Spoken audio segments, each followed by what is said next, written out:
Another edition of Riding Home. Dean Leggy and Ryan Curley. Ryan, we're kind of in the dregs of the season here. We're getting ready for spring football and just coming off the national championship run. What do people need to be ready for as it relates to this spring football? I mean, there are questions to answer. We still don't know who the offensive line coach will be as of the recording of this. So that's one thing. But, you're returning a quarterback that started in the national championship game. You're returning an offensive line that is pretty good. You got some questions, I think, at on the defensive side of the thing. But we were just talking inside. And I don't think that going 12-0 is out of the question at all. And so then you got to work on things, right? But I mean, you look at their schedule. I think I've said it before, but I think they should go 12-0. There's no should or shouldn't in this, but they're better than all the teams on their schedule. Yes. I mean, they've retained enough to where they're going to be better than every single team on that schedule. I don't think Oregon's going to be that crazy. These guys will be the challenge, right? Yeah. Don't you think? Yeah. No, they're going to be. I think that Alabama's probably going to be the best team in the country this coming season. Well, that will be. I mean, they are the betting. So the thing that's so tricky, make sure DAWGSTRUCTION's down below. Make sure you're getting these copies so we're not going on. You don't want to miss out. But the thing that's so tricky about the Alabama situation is, Georgia is not that far behind Bama in terms of the betting line. Now, the two are going to avoid one another until Atlanta. If they both get there, it's going to be trickier for Bama than Georgia. I mean, Georgia doesn't deal with what Alabama does on the western side. No. The East is an easier path. It's a clearer path, and that's why I have a lot of confidence in Georgia making it to the SEC championship pretty much unscathed. Unscathed, however you say that. Unscathed. But the linebacker unit is my biggest concern heading into the season. I don't know which unit's your biggest concern, but that's mine. I mean, you got Nakobe Dean, Channing Tindall, Quay Walker. Yeah. That's a big... They got some guys that left that are playmakers at linebacker, and the recruiting has been very good. There's no question about that. But, we saw some of... Like, when Nakobe was younger, we saw him play in 19... Yeah. And you could tell he was going to be good. Trayvon Walker, who is not a linebacker, but you knew some of those freshmen were going to be really Keeley, you didn't know for sure until this year because he was hurt. He didn't play his freshman year. So who is going to be there that we don't yet know of? Will there be guys that transfer in? I mean, there's just so much unknown anymore in college football. There's a lot unknown, and then there's guys that we know are going to be good. Guys like Keely Ringer that should get better. It wasn't the hottest year for him, but he had the hottest moment. But Chris Smith coming back is huge. Nolan Smith coming back is huge. Yeah. But there's gonna be some question marks. Our younger guys, especially in that linebacker core, like Smal Mondin or Xavier Sawyer, guys like that, are they gonna step up? I know Jalen Carter's there. Jalen Carter might be the best player on the team next year. He might have been the best player this past year. I mean, he was really good. Jalen Carter is a real problem for people who are going to deal with this Georgia team. You're going to have to replace Darian Kendrick at corner? So who's going to be your number 2 corner? Because now it's going to be Keely's going to be your number 1 corner. Yeah, Keely's going to be your number 1 guy. You still have to deal with, you have Chris Smith's coming back. Poole, I think, said he was coming back. There's a slew of guys coming back. But, when you talk with insiders, and I use that term generally to protect their identity, but sometimes they're pretty well connected. They really think their offense could be good. Oh, I think the offense is going to be really good. The defense, it's not impossible. Really I can't see the defense being as good as it was. There's no shot. There's no way, man. Through the regular season, you're only allowing about 7 or 8 points a game, something like that. It was like 6 at times. It's not going to be as good, but it's not going to be a bad defense. But it can still be the best defense in the conference. I mean, which means it could be the best. Which in the means country. It could be the best in the country. It just might not be historic in the way it was last year. Well, but if you're allowing 2 touchdowns a game as a defense and your offense is still scoring 40, you're going to win a lot of football They retained games. enough guys on offense. The line is going to be really good. You're going to have Tate Ratledge is going to be back in that mix. You got guys like Amarius Mims that might be playing. Broderick Jones who's going to play more. Right. You've got those guys. The running backs, they're going to be just as good. Well, let's go over the line just for a second. I do not think the running backs. I think the running backs are the concern to me. I'm not concerned. All right. Well, hold on. So you got the offensive line, which you got your Van Pran right there in the middle. You got a returning starting center. Yeah, exactly. That's a big deal. Your right guard was hurt the second or third play of the game against Clemson. So Tate Ratledge will be back. He will start at guard. The question is which guard, I would imagine, right? And then you got McClendon at right tackle. Your left tackle situation appears to be Broderick Jones, but Mims could fight his way in there too. We'll just see. They can move, bro. I think Broderick is movable. Exactly. Yeah. He can play guard. A bad tackle can play guard. Exactly. If they have the size. So that ignores Warren Erickson. Warren Erickson coming back. Warren had some times where he was not as productive as he needed to be, but this is a returning starting player on the offensive line. There are some younger guys that are going to get opportunities here. I'm skipping Xavier Truss, who played snaps in the Alabama game. He did. Alabama games, plural. So there are guys to be had there. That group collectively is what I think is going to be so good for them. Now, that also assumes that the receivers aren't better, which I'm not making that. I think the receivers are going to be good. It's Pickens is gone, but we didn't really see much from last year. Burton's gone. He's at Alabama. Burton's gone, so you lose an explosive playmaker. Yeah.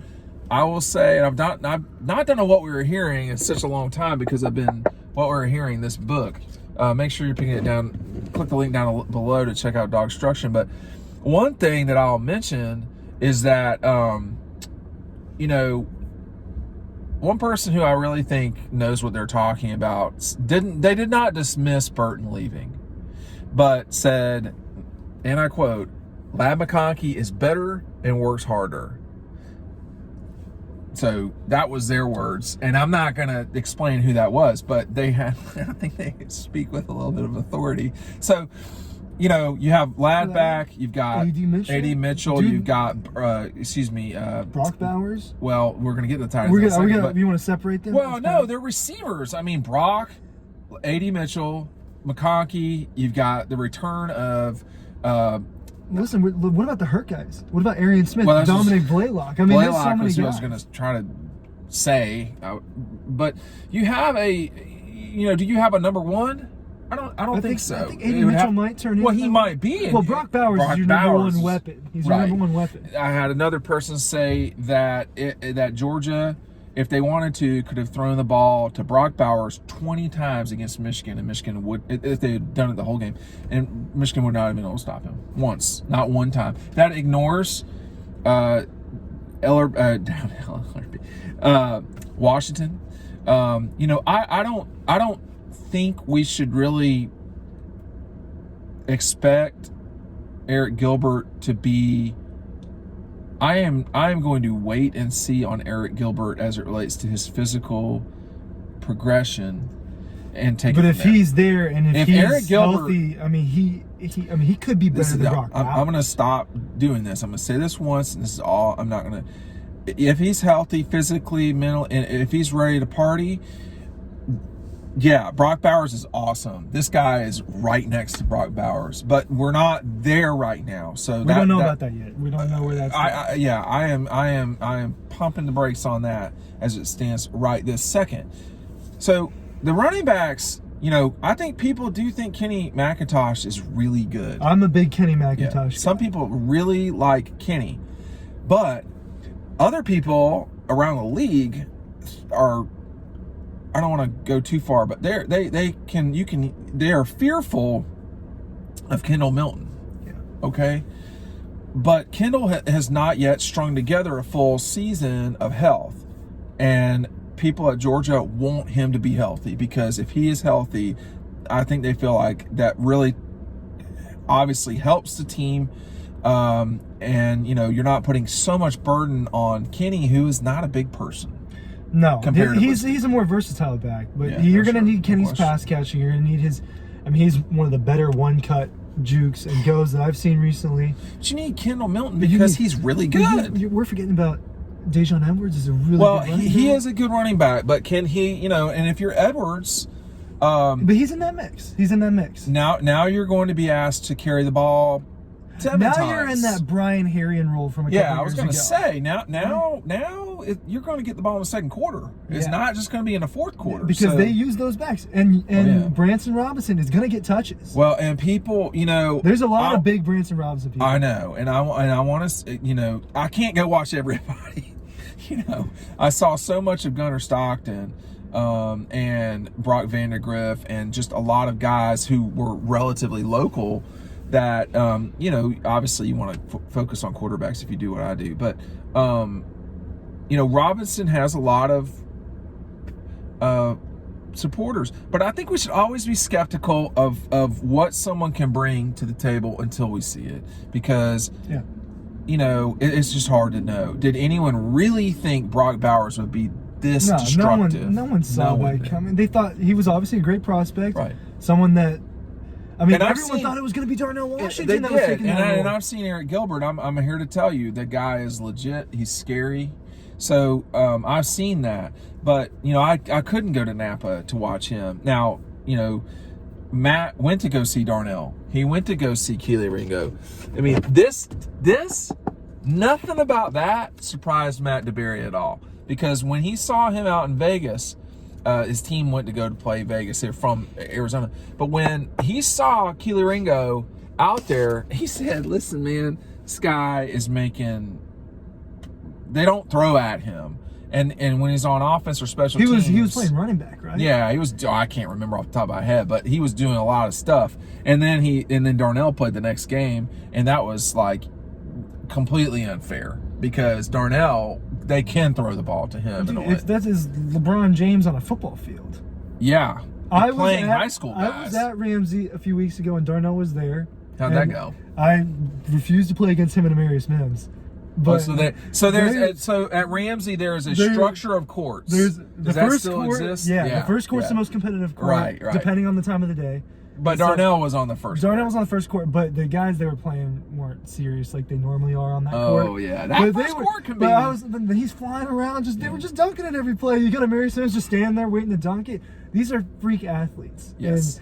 And Darnell Washington could have a bigger role this year. I mean, they just have so many weapons. I think there's no shame in having Darnell be a second left tackle for you. I mean, if it works, then it works. And this will be Darnell's last season at Georgia. I mean, he will play in the NFL. I think so too. And whatever gets you there is what gets you there. And if it's blocking, I mean, he'll get drafted regardless of how many catches he has because he has that body. Talk about Ben Watson. I was telling you about Ben Watson at the national championship game. Ben Watson, I remember coming off the field against UAB or someone in 2003, was frustrated because they weren't throwing him the ball. Well, they weren't throwing him the ball because they couldn't protect. I mean, David Green was getting sacked 40 times, I think it was that season. It was crazy.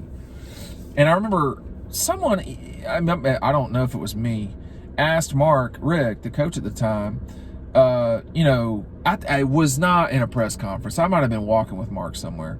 But he said, I asked, is it a big deal that y'all aren't throwing him the ball? And he just kind of stopped and was like, he's going to get drafted in the first round. I mean, he's like, yeah, we'd like to throw to him more, but we can't. And he's not a guy that needs to be worried about that sort of thing. So I don't know that Darnell's a first round guy.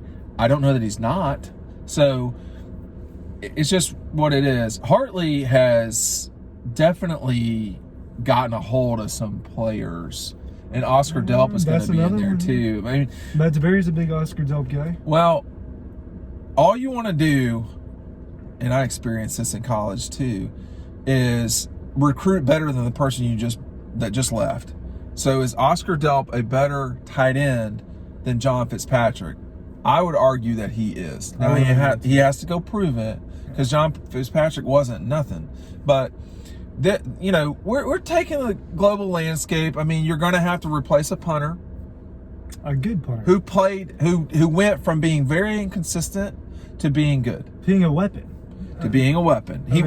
He was a weapon, but he was just inconsistent. And then that kind of got away. That went away. Jack Podnesley is still around, a very good kicker. I don't know if he's all-American. He sure seems to make a lot of kicks when it matters, though. He does. He does miss some. Everyone misses some kicks, but he misses that a little 50-yarder-ish, that kept them in that Bama game. I mean, it felt like 9-6 was very different than 9-3. Am I getting the score right? Oh man! Or was that 6-all? Now, I'm writing about it in here, man, and there was a point when I remember. You know, you're trying to, what you're trying to do with this book is get every single emotion and everything. And I remember very clearly writing in here about how it became a field goal kicking competition for a while. And that game was a field goal competition. It was at the beginning. Nobody missed. The first touchdown was Amir, right? Yeah. Late in the game, in the third quarter, after James Cook busted around the left side. Like Bama and That Georgia, was after the 67-yard run, right? So This is I don't screw this up in the book. Jalen Carter blocks a kick. Yes. TV timeout. Next play, James Cook, boom, around the left side for 67 yards or so. Whatever it was. And then a couple of plays later, after Jalen, blocked it, they bring Jalen and Jordan in, and Zamir flies in, and then that's what that image is in DAWGSTRUCTION with the people celebrating. That is really cool picture. You're not going to miss that. That's the picture of Zamir scoring a touchdown. That's an awesome picture. And I turned to the person next to me and said, "Georgia's going to win this game now. Georgia will win this game." And the oddness of the Stetson play. I still have not watched the game. You're talking about the fumble? The fumble. If that, I know we're kind of deep into this one, but if that's a fumble, which I think it was a fumble, then Bryce Young's was a fumble. How is Bryce Young's not a fumble? Imagine if that game started out with that N'Kobe Dean. It'd have been hard for Alabama to come back. I mean, the feeling in that stadium for the for the 1 or 2 minutes that everyone thought, wow, Georgia just scored, before they reviewed it, I was like, they might beat the crap out of them. Yeah. And that was something that I can't remember his name at ESPN now. He's the S&P guy, S+P guy. Scott Van Pelt? No. That's irrelevant. But he thought, that could get ugly if it could get ugly if Georgia gets out. But anyway, and that's your two biggest stars on defense that made that play. Well, opening. Yeah, Jordan and N'Kobe. And then we have an image of that fumble as the lead to the Bama. Isn't that with Jordan throwing Bryce Young to the ground, and you can see the look on Jordan's face, and the ball's flying up in the air, and Dylan didn't tag that image, but anyway,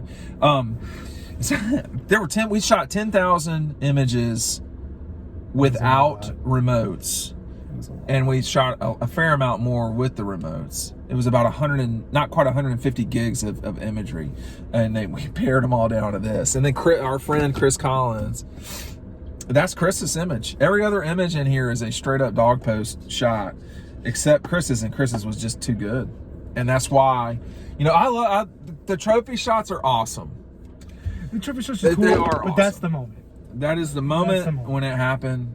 And I'd encourage everybody to check it out below. But my concern are the running backs. I would say my concern of the running backs. You think it's the linebackers? My biggest concern is the linebackers. I don't think you're wrong. I don't think you're wrong. From a concern standpoint, from just which position group might struggle a little bit, linebacker is the one I point at the most. I think I have more faith in the running backs. I want to see the big guys. I want to see what the D-line does. Well, man, you're going to have Nolan Smith on the edge. You're going to have Jalen Carter. I mean, you do. You have the guys. You're replacing Jordan with someone I've been a big fan of for a long time was Zion Logue. Okay, yeah, Zion's got to play. It can't just be Dean talking about him. It's got to be, you got to ball out. You got Michael Williams. You have a 5-star freshman coming in. No, he's gonna play. No, you've got guys. You've got guys, but you're going from. How do you feel about the secondary? That's my question. Well, you got Ringo and Christopher Smith. When you're older, I think that matters, and I think that matters back there too. Yeah, I think that really matters back there. I mean, you got guys. They're not. uber talented, but in the grand scheme of things. But Chris Smith matters. William Poole had a good national championship game, and people didn't think about William Poole. That's what this program. People wrote him off when he got completely. burned in the SEC championship. But he had to play, and he did. And it's not easy to cover Jameson Williams. No, but that's what this. The one thing before we go, this program is going to develop guys, and it's going to seem like sometimes guys are not there. But Zion Logue's not just going to come out of the blue. He's been playing. He's been developing. Devontae Wyatt didn't just come out of the blue. He played in 19. He played in 20. And this guy, if that guy goes into a first-round draft pick, I'm going to lose my shit. That would be great for him. Devontae Wyatt? Yes! I don't think that'll happen. I don't think it will happen either. But the dude's good. People are kicking that around out there, and I'm like, is this bullshit, So, anyway, too much cussing. But look, make sure you're checking out DAWGSTRUCTION below. This is going to conclude this version of Riding Home.